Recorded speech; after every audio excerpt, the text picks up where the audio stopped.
ইরাকের একজন বিখ্যাত আলেম মালিক বিন দিনার একবার এক বিশাল মাহফিলে বক্তব্য দিতে দাঁড়ালেন।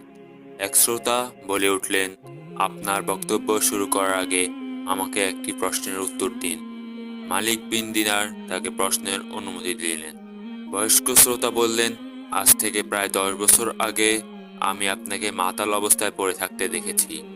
আপনি সেই অবস্থায় থেকে ফিরে এলেন কিভাবে এবং এই ওয়াজের ময়দানে কিভাবে এলেন? মালিক বিন দিনার কিছুক্ষণ মাথা নিচু করে রইলেন।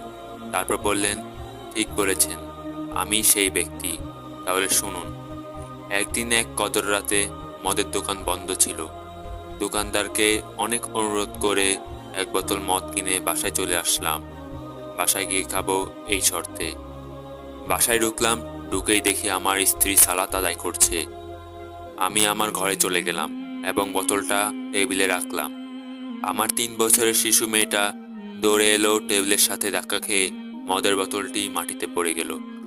অবুঝ মেয়েটি খিলখিল করে হাসতে লাগলো। ভাঙ্গা বোতলটি ফেলে দিয়ে আমি ঘুমাতে গেলাম।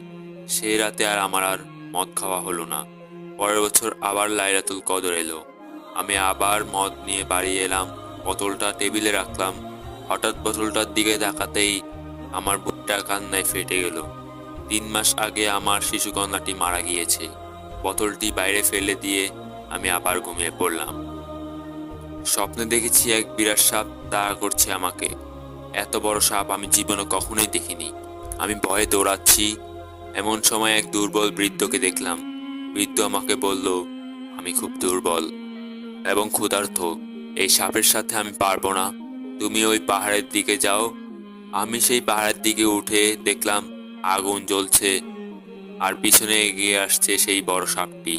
বৃদ্ধের কথা মতো ডানে ছুটে গেলাম।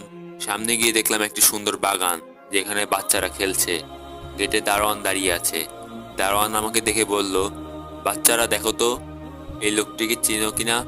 এই লোকটিকে সাপে খেয়ে ফেলবে, নয়তো আগুনে ফেলে দিবে। দারোয়ানের কথায় বাচ্চারা ছুটে এলো। তার মাঝে আমার মেয়েটিও ছিল। মেয়েটি আমার ডান হাত জড়িয়ে বাম হাতে থাপ্পড় দিয়ে সাপটিকে দূরে ফেলে দিল। অমনি সাপটি চলে গেল। আমি অবাক হয়ে গেলাম এবং বললাম, মা, তুমি এত ছোট আর এত বড় সাপ তোমায় ভয় পায়? মেয়ে বলল, আমি জান্নাতি মেয়ে, জাহান্নামের সাপ আমায় ভয় পায়। আব্বু, এই সাপটি তুমি চিনতে পেরেছো? আমি বললাম, না। আমার মেয়ে বলল, বাবা, এটা তোমার নফস। নফসকে তুমি এত বেশি খাবার দিয়েছো যে সে আজ এত বড় হয়েছে আর এত শক্তিশালী হয়েছে যে তোমাকে আজ জাহান্নাম পর্যন্ত তাড়িয়ে নিয়ে এসেছে। মেয়েকে বললাম, পথে এক দুর্বল বৃদ্ধ আমাকে এখানে আসার কথা বলে দিয়েছে। সে কে? মেয়ে বলল, তাকেও চিনোনি? সে তোমার আত্মা, সে তোমার রূহ। তাকে তো কোনোদিন তুমি খেতেই দাওনি। সে না খেয়ে এতই দুর্বল হয়ে পড়েছে যে সে কোনোরকম বেঁচে আছে। সেদিন থেকে আমি আমার রূহকে খাদ্য দিয়ে যাচ্ছি আর নফসের খাবার একেবারে বন্ধ করে দিয়েছি। চোখ বন্ধ করলে সেই ভয়ানক দৃশ্যটি আবারও দেখতে পাই আর দেখি রূহ কত দুর্বল, হাঁটতে পারে না। জর্জর করে কেঁদে ফেললেন মালিক বিন দিনার। আল্লাহ তাআলা আমাদের সকলকে বোঝার তৌফিক দান করুক, আমিন।